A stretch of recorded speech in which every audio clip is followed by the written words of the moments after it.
자, 우리 전사님들 한 주간 동안 잘 지내셨습니까? 지난주에 이어서 이번 주도 계속 시내산 언약에 대해서 말씀드릴게요. 이 시내산 언약은 이 하나님과 이스라엘 사이의 쌍방 간의 언약이죠. 그 모세가 하나님의 말씀을 듣고 와서 그 언약을 제안한 것을 그 말을 하니까 백성들이 동의를 했죠. 동의를 해서 이제 언약이 체결되는 거예요. 체결되는 거. 그래서 24장 한번 보세요. 이 24장이 출애굽기 24장이 이 시내산 언약을 체결하는 장이거든요. 이 3절에 보면은 모세가 와서 여호와의 모든 말씀과 그의 모든 율례를 백성에게 전하며 그들이 한 소리로 응답하여 이르되 여호와께서 말씀하신 모든 것을 우리가 준행하리이다. 그래서 이게 동의를 하잖아요. 그래서 이제 언약을 맺는데 이때까지 노아 언약이나 아브라함 언약은 하나님의 일방적인 성격이 강했는데 이 시내산 언약은 이제 쌍방 간의 계약이다라는 거죠. 그래서 이 언약은 기본적으로 이 의무와 책임이에요. 의무와 책임. 그 언약의 내용을 지켜야 될 의무와 책임이 있는 거죠. 그래서 이제 시내산 언약을 맺는데 이 시내산 언약은 세레머니가 있어요. 의식이 있습니다. 그래서 여기 4절에 보면은 12기둥을 세우죠. 12지파대로. 그 다음에 청년들이 번제와 화목제로 드려요. 그러면서 이제 이 시내산 언약의 가장 큰 특징은 언약서를 낭독하고 언약서를 낭독하고 언약의 피를 뿌린다는 거죠. 이 언약서가 이 앞에 나온 19장부터 23장의 율법을 의미하는 거야. 이것을 갖다가 낭독을 하고 이제 언약의 피를 뿌려요. 그래서 이 시내산 언약의 가장 큰 특징이 언약의 피예요. 언약의 피. 그래서 언약의 피를 갖다가 반은 제단에 뿌리고 반은 이제 백성에게 뿌리죠. 그러면서 이것을 가리켜서 언약의 피다라고 부르고 있습니다. 이게 이제 가장 독특한 의식이에요. 왜냐하면 이 피 뿌리는 의식은 노아 언약이나 아브라함 언약, 어떤 레위 언약, 다윗 언약에 나타나지를 않아요. 나타나지가 않고 여기서만 나타나고 있습니다. 이 피를 뿌린다라는 거예요. 이거는 이 제단과 백성을 정결하는 의미도 있고요. 서로 결합시키는 의미가 있죠. 의미가 있습니다. 그리고 더 나아가 언약은 아까도 말씀드렸듯이 이 의무와 책임이잖아요. 그러니까 이제 이 책임을 질 것을 뜻하는 거예요. 그 언약의 말씀을 지키지 않을 경우 이 그들이 피를 흘려야 된다라는 것들을 암시하고 있는 겁니다. 자, 이렇게 이제 이 시내산 언약을 체결을 해요. 그리고 나서 이제 지도자들이 하나님을 보고 먹고 마시죠. 이 11절에 보면은 하나님이 이스라엘 자손들의 존귀한 자들에게 손을 대지 아니하셨고 그들은 하나님을 뵙고 먹고 마셨다라 그러죠. 이게 바로 언약의 식사잖아요. 언약의 식사. 자, 이래서 이제 이런 언약을 체결하고 나서 모세가 이제 산에 오르죠. 산에 올라서 그 하나님의 이제 그 십계명을 받으려고 올라가죠. 자, 그러면서 이제 이 하나님께서는 이 시내산 정상에서 모세에게 성막을 지을 그런 규례들을 말씀을 해 주시죠. 자, 요게 바로 이제 시내산 언약이에요. 시내산 언약. 근데 이제 여기서 흥미로운 것은 언약의 피라고 하는 표현이라고 그랬지 않습니까? 이 언약의 피라고 하는 표현이 예수님께서 성만찬을 제정하시면서 언약을 맺습니다. 그때 이 표현이 다시 나오죠. 그때 이 표현이 다시 나옵니다. 자, 여기 한번 보세요. 마태복음 24장이에요. 아니 26장.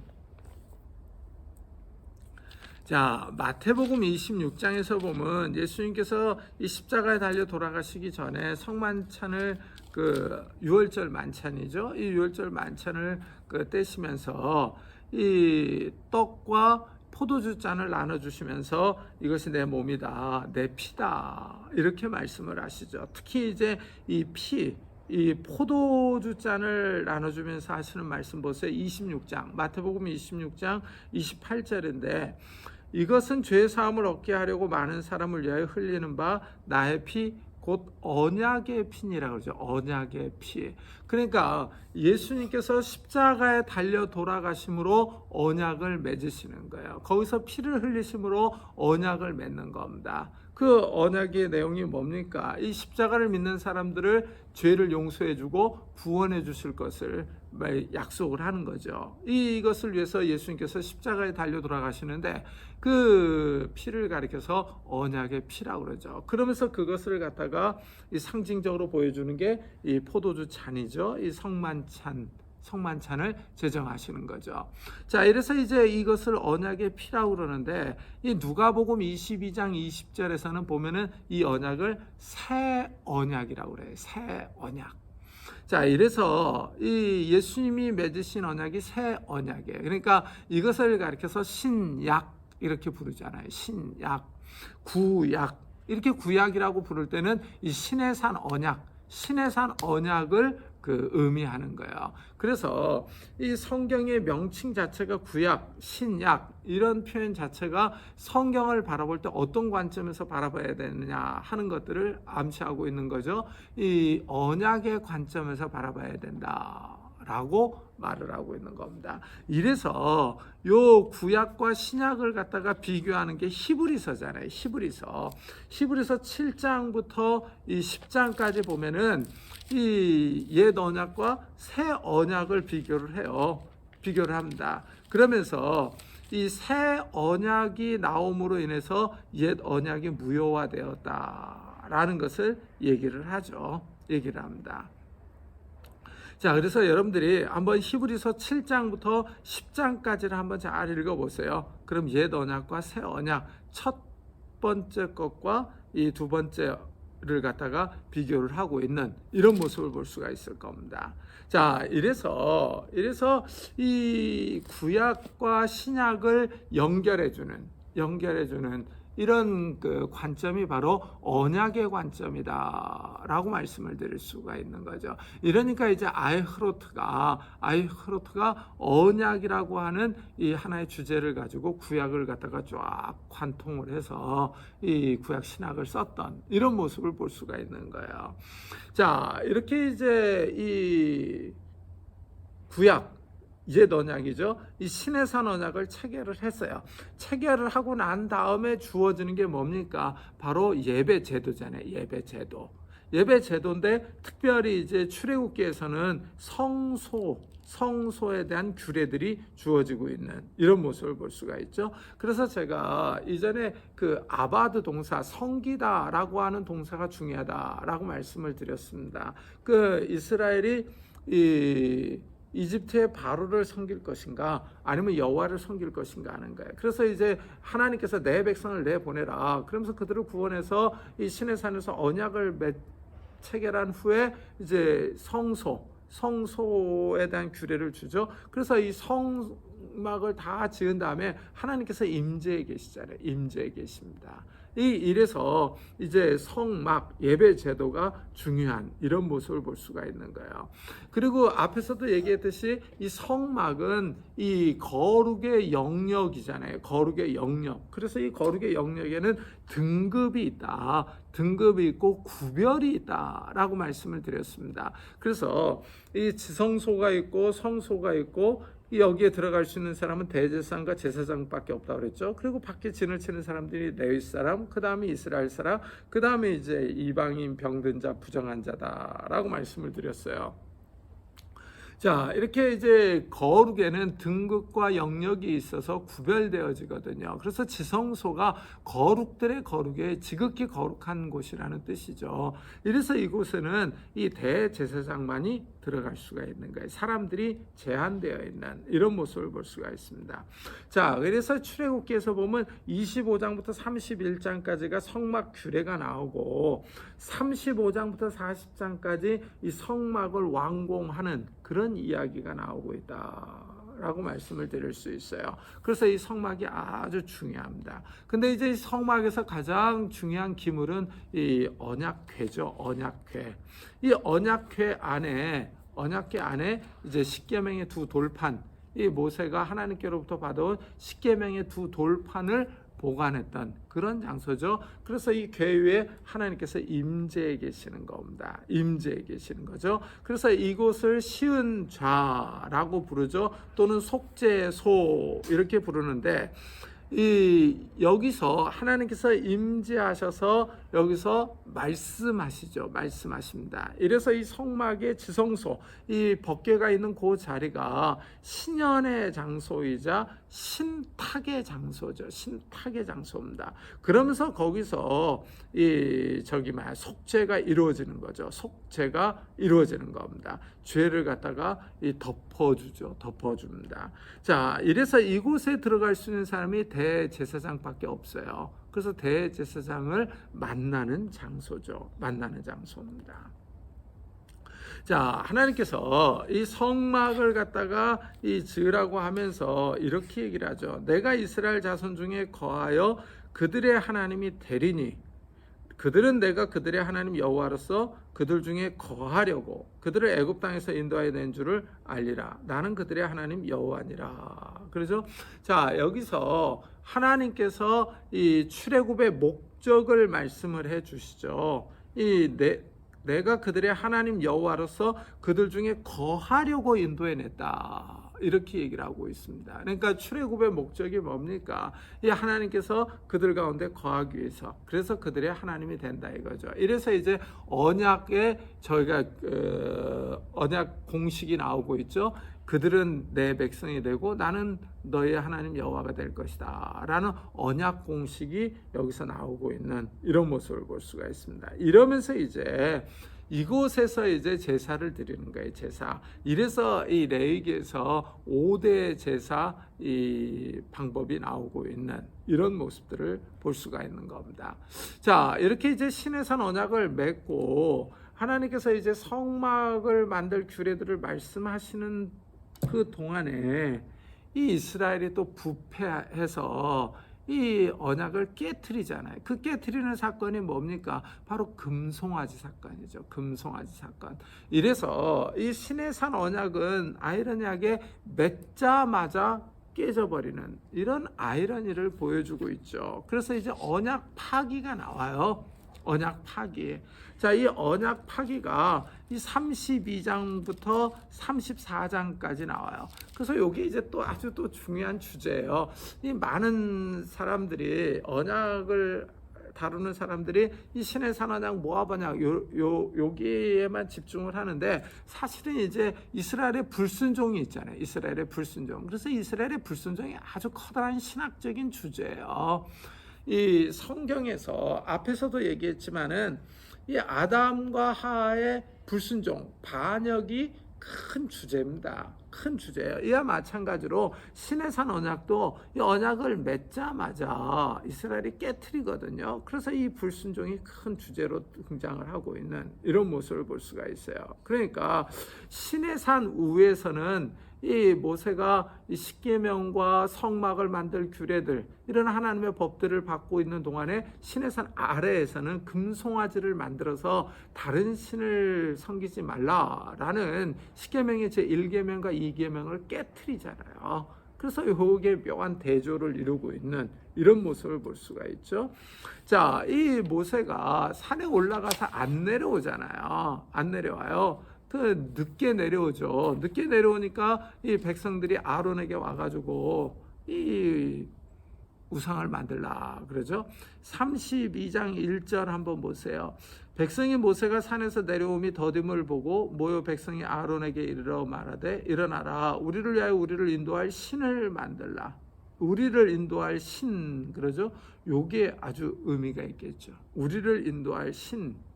자, 이래서 이 금고리로 이제 황금 송아지를 만들었죠. 만들어 가지고 아론이 하는 말 보세요. 4절인데 4절 후반절이에요. 이스라엘아, 이는 너희를 애굽에서 인도하여 낸 너의 신이로다. 인도하여 낸. 그렇죠? 참 요게 재미있죠. 우리를 인도할 신, 이 애굽 땅에서 인도하여 낸 너의 신. 그러죠. 그래서 이 금송아지를 만들어서 여기에 이제 이 번제와 화목제를 드리잖아요. 참 요게 그 시내산에서 언약을 맺었던 그 사건과 이 대조되고 있잖아요. 대조.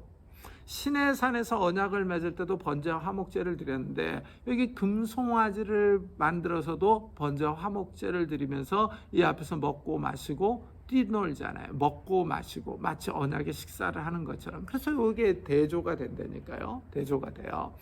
자, 이래서 이 아론이 이것을 만들고 나서 선포를 하는데 5절 한번 보세요. 아론이 공파에 이르되 내일은 여호와의 절일이니라. 절기를 선언하잖아요. 절기. 참 이게 문제라는 거죠. 자, 이래서 이 언약을 파기하는 행동을 금방 이스라엘이 하고 있습니다. 분명히 하나님께서는 신현하시면서 내가 불 가운데서 말하는 것을 들었으니까 너희가 나를 비겨서 우상을 만들지 말라라고 말씀하셨음에도 불구하고 이 우상을 만들잖아요. 우상을 만듭니다. 그래서 이게 아주 흥미롭다라고 말씀드릴 수 있어요. 근데 이제 왜 아론이 이 우상을 갖다가 소로 만들었느냐? 여기에 대해서 이제 말들이 많죠. 이거는 이제 이스라엘이 이집트에 있었으니까 이집트의 소를 섬기는 그런 그 신을 갖다가 본떠서 만들었다라고 얘기를 하기도 하죠.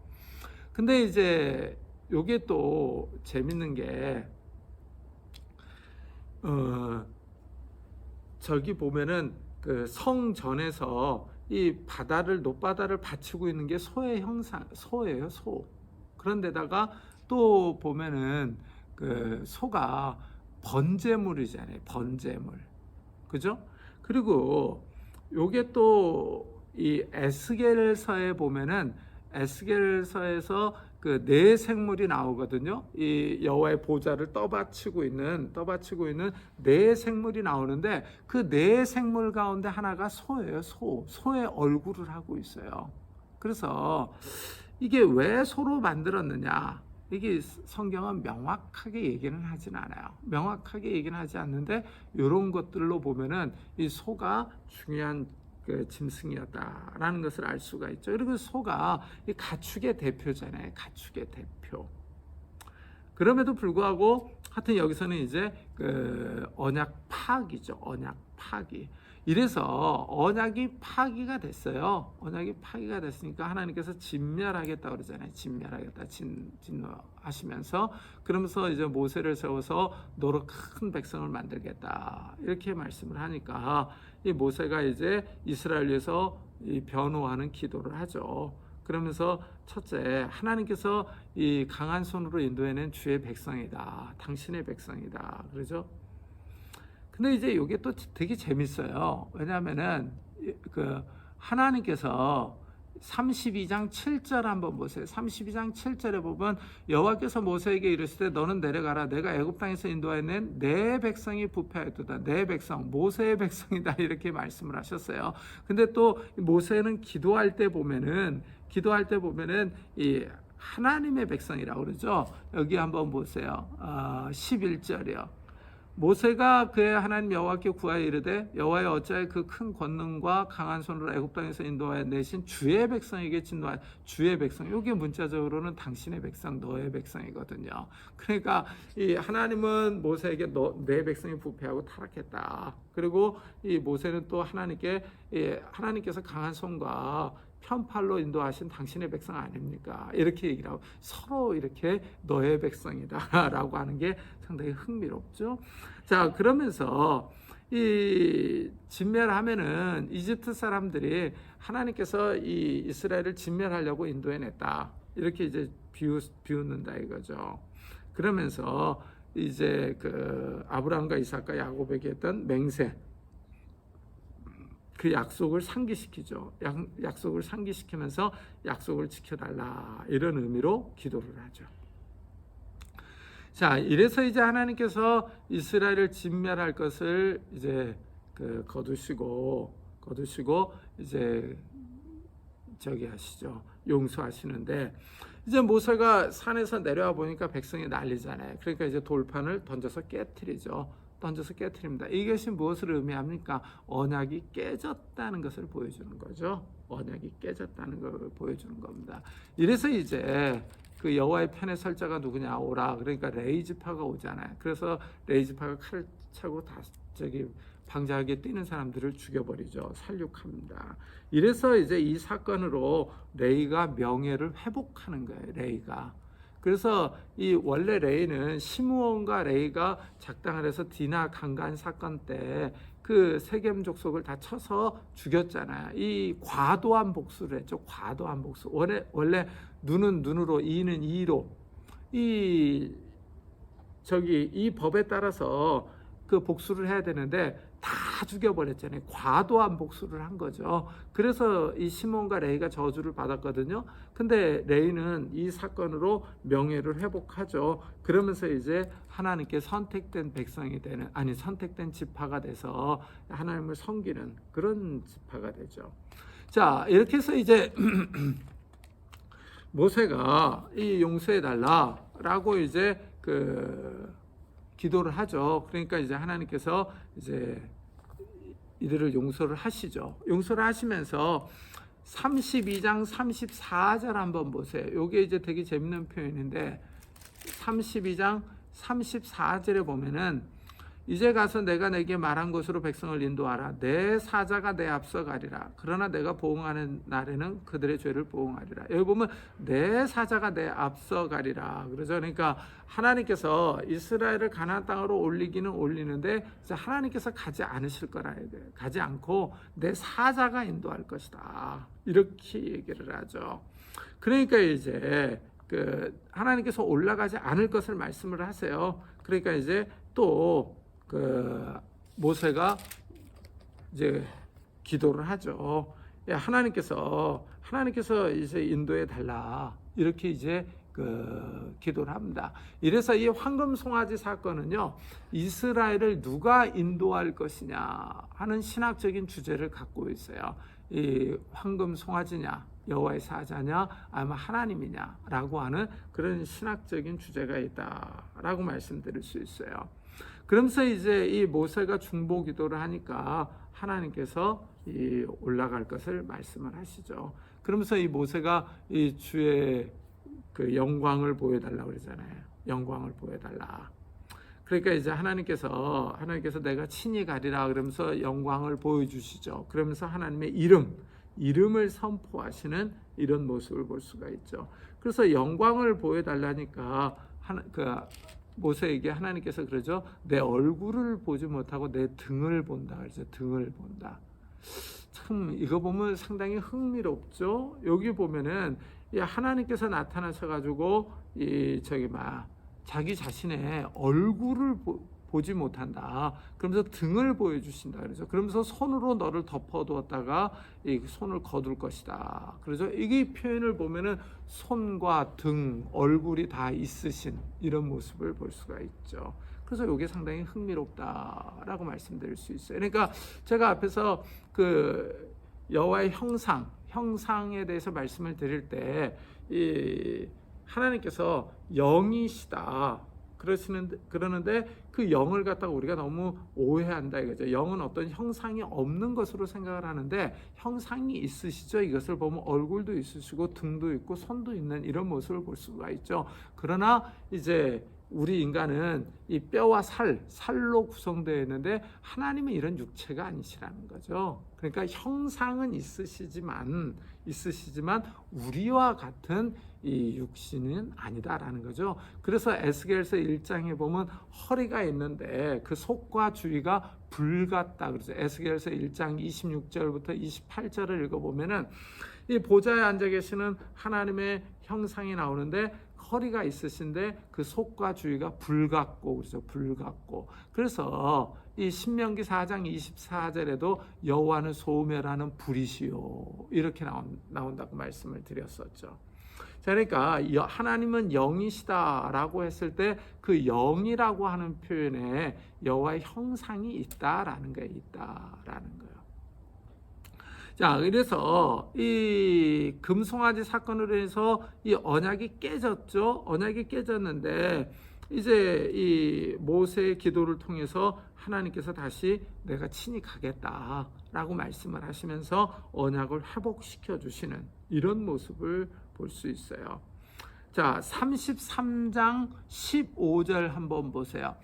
모세가 여호와께 아뢰되 주께서 친히 가지 아니하시려거든 우리를 이곳에서 올려보내지 마옵소서. 그런데 이게 되게 재밌는 표현이에요.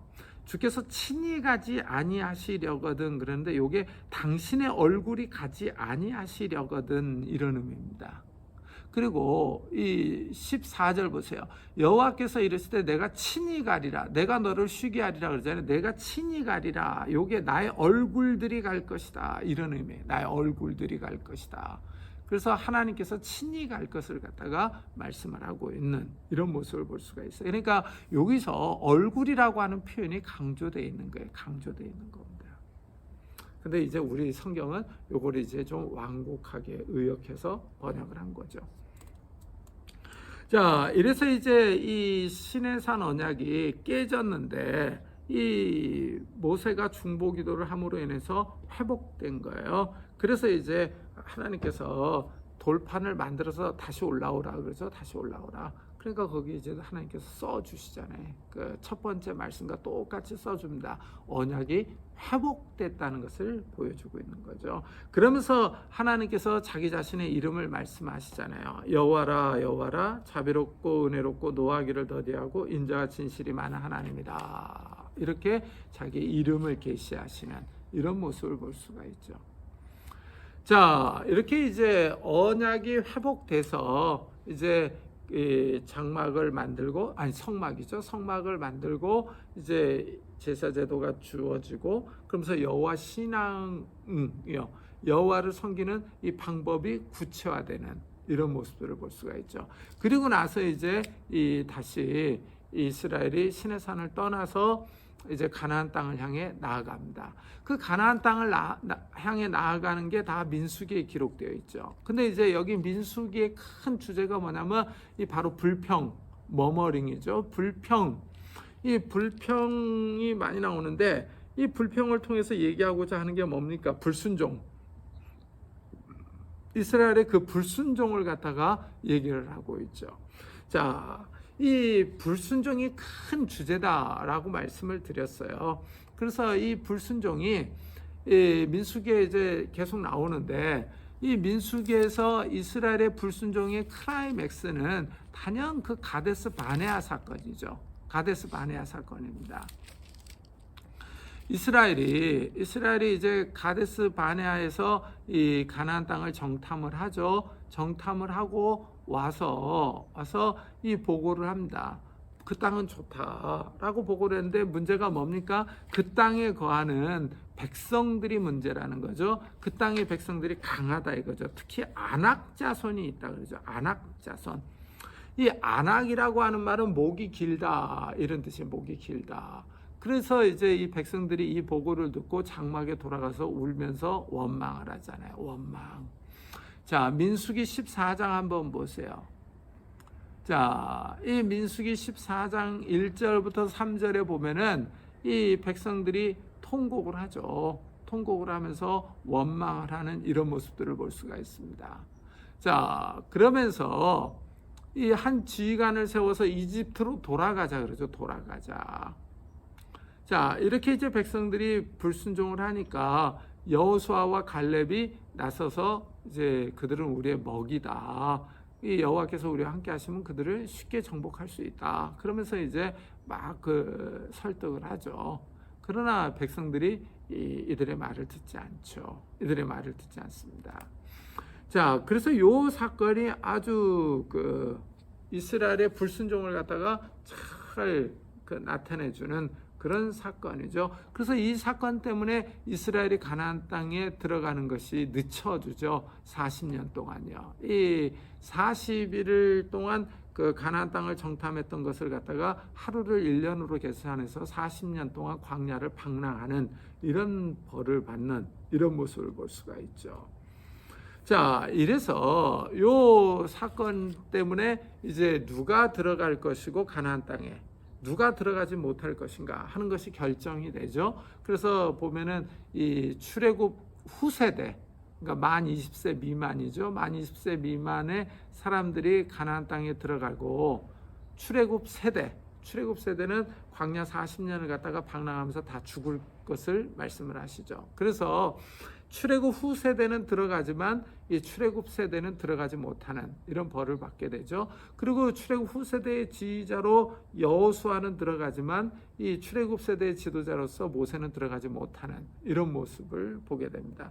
특히 이제 갈렙은 이때 이 여호와께 온전히 순종했기 때문에 이 가나안 땅에 들어가는 이런 복을 받죠. 그래, 이런 복을 받습니다.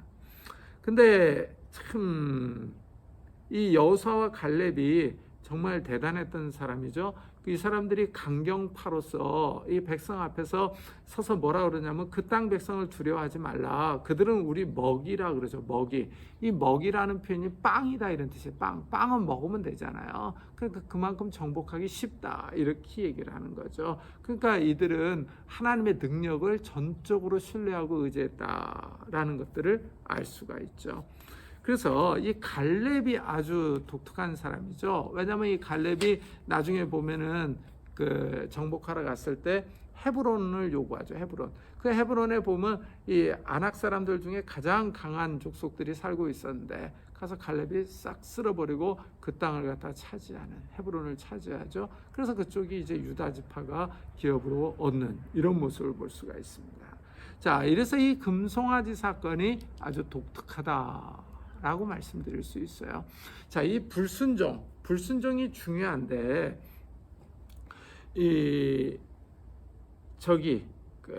선지서들을 한번 잘 읽어보세요. 선지서들을 읽어보면 선지서의 주제가 이 심판과 구원이에요. 심판과 구원. 이 심판과 구원인데, 이 심판은 이 불순종하는 장면들이 많이 나오잖아요. 불순종이잖아요. 그 하나님의 법에 불순종해서 심판이 임하는 것을 볼 수가 있고, 구원, 이 하나님께서 구원해 주실 것을 약속하잖아요. 그래서 이 불순종이 큰 예언서에서도 큰 주제다라고 말씀을 드릴 수 있죠. 결국은 또 보면은 이 이스라엘과 유다가 하나님의 심판을 받아 망하잖아요. 그 망하는 이유가 뭐예요? 다 불순종 때문이잖아요. 불순종. 그래서 이 불순종이 아주 큰 주제입니다. 이래서 이 신약에서도 보면은 요한계시록을 읽어보면은 예수 그리스도께서 임하셔서 악의 세력들을 멸하시잖아요. 이 요한계시록 19장에서 보면 이 예수님께서 만왕의 왕이여 만군의 주로서 백마를 타고 하늘 군대와 함께 오셔서 짐승과 함께하는 그 군대들, 땅의 군대들과 전쟁을 해서 이 승리를 하시는 이런 모습이 나오잖아요. 그때 보면 악의 세력들을 멸하시는 거예요. 근데 이 땅의 사람들은 이 불순종해가지고 짐승을 섬기며 우상을 섬기며 이 어린 양을 대적하는 이런 모습을 보여주고 있잖아요. 이래서 이 불순종이라고 하는 주제도 이 성경에서 큰 주제다라고 말씀드릴 수 있어요. 자, 이렇게 이 민수기는 간략하게 말씀을 드릴 수 있고요. 자, 이렇게 해서 이제 이스라엘이 그 가나안 땅으로 향해서 나아가죠. 가나안 땅으로 향해서 나아가는데, 자, 이스라엘이 이제 가나안 땅을 향해 나아가다가 먼저 이제 모세가 살아있을 때 요단 동편의 땅을 정복을 하죠. 요단 동편의 땅을 정복을 하고 나서 이제 모압 땅에서 요단강을 건너가려고 하죠. 요단강을 건너서 가나안 땅을 정복하려고 하는데 이제 모세는 함께 가지 못하죠. 함께 가지 못하니까 이 모세가 이스라엘에게 출애굽 후세대죠. 출애굽 세대는 광야 방랑하는 동안에 다 죽었고요. 출애굽 후세대에게 율법을 다시 설명을 해주죠. 율법을 다시 설명을 해주면서 그들과 언약을 맺어요. 이게 바로 신명기입니다. 그래서 율법을 다시 설명을 해주고 이 언약을 맺는데 그 언약이 바로 모압 언약이죠. 모압 언약입니다. 그리고 왜 모압 언약이냐? 모압 땅에서 그 맺었기 때문에 모압 언약이라고 불러요. 그러니까 시내산 언약과 모압 언약이 있는데, 시내산 언약은 이 출애굽 세대와 맺은 언약이고, 이들은 광야 방랑을 하다 다 죽었으니까 출애굽 후 세대가 자랐는데, 출애굽 후 세대와 맺은 언약이 이제 모압 언약이라는 거죠. 모압 언약. 자, 그래서 이 언약이 사실은 두 개예요. 시내산 언약과 모압 언약 두 개인데, 이 둘 사이의 관계를 갱신이라고 불러요. 갱신이라고 부릅니다. 요거는 이제 조금 이따 더 자세하게 말씀을 드릴게요.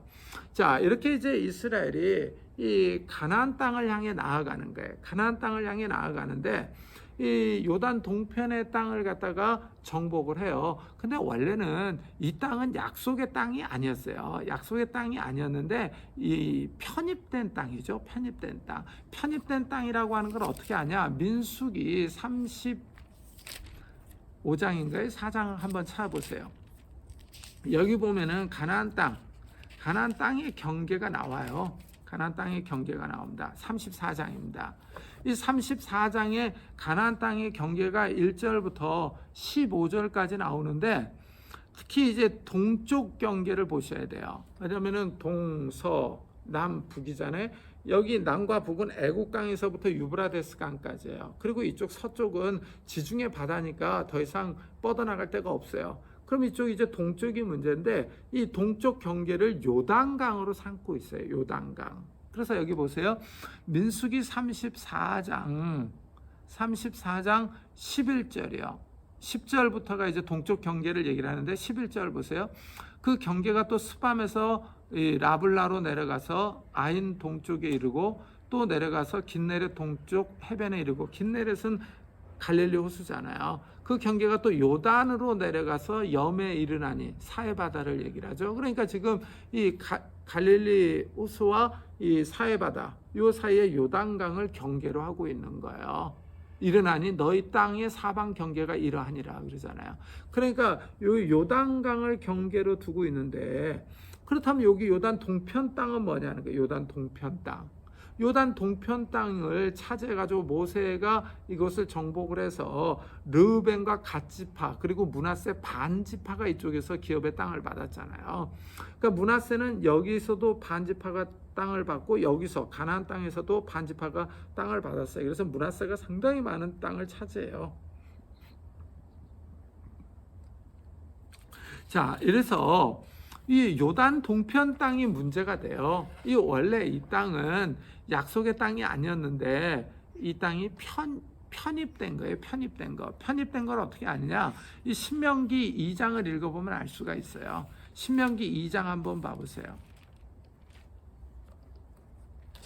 신명기 2장에서 보면은 이제 이스라엘이 광야 방랑을 마치고 가나안 땅으로 넘어갈 때 이 트랜스 요르단 지역을 지나가려고 그래요. 특히 이제 헤스본의 왕 시온의 땅을 지나가려고 합니다. 그래서 2장 27절에 보면 나를 내 땅으로 통과하게 하라 그래요. 그래서 헤스본의 왕 시온에게 평화의 사절단을 보냅니다. 근데 이제 안 비켜주고 나와서 싸우려고 한 거예요. 싸우려고 하니까 하나님께서 이 땅을 넘겨준다 그래요. 31절 보세요. 그때 여호와께서 내게 이르시되 내가 이제 시온과 그의 땅을 내게 넘기노니 너는 이제부터 그의 땅을 차지하여 기업으로 삼으라 하시더니, 그래서 이 전쟁이 일어나서 헤렘 전쟁을 하고 이 땅을 다 차지하는 거예요. 그래서 이 땅이 나중에 기업의 땅이 일부로 속하게 되는 거예요. 속하게 되는 겁니다. 자, 그러니까 이제 이 땅, 제가 지금 땅에 대해서 말씀을 드리고 있는데, 이 땅이 구약 신학을 하는데 아주 중요한 주제 가운데 하나예요. 왜냐하면은 이 하나님께서 아브라함과 이삭과 야곱에게 약속한 내용 중에 하나가 뭐예요? 가나안 땅을 주겠다라는 거잖아요. 땅을 주겠다. 그래서 이 땅이 아주 중요한 주제입니다. 그래서 이 땅을 차지하게 되는 과정을 잘 보셔야 되는데, 그 과정 중에 트랜스 요르단 지역은 저희가 아니었는데, 원래 기업의 땅이 아니었는데, 약속의 땅이 아니었는데 나중에 편입된 땅이다 라고 말씀드릴 수 있는 거예요. 자, 이래서 이스라엘 사람들이 이 트랜스 요르단 지역에 대한 생각이 좀 독특해요. 왜 독특하냐면 버려도 될 만한 땅으로 생각을 해요. 그래서 이게 아주 재밌어요. 여기 재밌는 게, 자, 한번 여호수아 한번 봐보세요. 여호수아. 자, 여호수아 몇 장이냐면은요, 22장 한번 봐보세요. 여호수아 22장에 보면은 이제 이 르벤, 갓, 므낫세 반지파가 이 땅에, 이 토렌스 요르단 지역에서 저기를 기업의 땅을 받고 가나안 정복 전쟁에 선봉 부대로 서잖아요. 선봉 부대로 서가지고 이 가나안 땅을 다 점령을 한 다음에 그 여호수아가 이들을 돌려보내는 거예요. 돌려보냈는데 이들이 가면서 요단 강가에다가 큰 제단을 쌓았어요. 큰 제단을 쌓으니까 이 이스라엘, 이 가나안 땅에 여기 사는 사람들이 이거는 여호와께 반역하는 거다. 중앙성소법 위반이다. 그래서 전쟁하러 가자 그래요. 그래서 이 사건 때문에 내전이 발발하려고 그래요. 그때 이제 하는 말을 한번 잘 보세요. 22장 19절이에요. 22장 19절에 보면 이쪽 가나안 땅에 사는 지파들이 요 트랜스 요르단 지파에 사는 두 지파와 반 지파에게 하는 말이에요. 19절에 보면 그런데 너희의 소유지가 만일 깨끗하지 아니하거든 여호와의 성막이 있는 여호와의 소유지로 건너와 우리 중에서 소유주를 나누어 가질 것이니라. 오직 우리 하나님 여호와의 제단 외에 다른 제단을 쌓음으로 여호와를 거역하지 말며 우리에게도 거역하지 말라. 여기 잘 보세요. 너희 소유가 부정하거든 더럽거든 깨끗하지 않거든 일로 건너오라. 그래서 여기서 기업을 땅을 나눠 가지라 그러잖아요. 그러면 이 땅을 버려두고 오라는 거 아니에요. 그러면 이 사람들의 생각에는 이 트랜스 요르단 지역은 어떻게 생각을 하고 있는 거예요? 버려도 될 만한 땅, 부정한 땅 이렇게 생각을 하고 있는 거예요. 왜 그런 거예요? 이 땅은 처음부터 약속의 땅이 아니었거든요. 편입된 땅이었거든. 그러니까 이런 태도를 보이는 거예요. 그러니까 이 사람들도 불안하니까 큰 제단을 세워서 이것이 번제를 위한 제단이 아니라 증거의 제단이다. 너희와 우리가 여호와를 섬기는 것을 증거하는 것이다 라고 해명을 해요. 그래서 이 땅이 문제였다 라고 말씀드릴 수 있어요. 우리 잠깐 쉬었다가 땅에 대해서 계속 말씀드릴게요.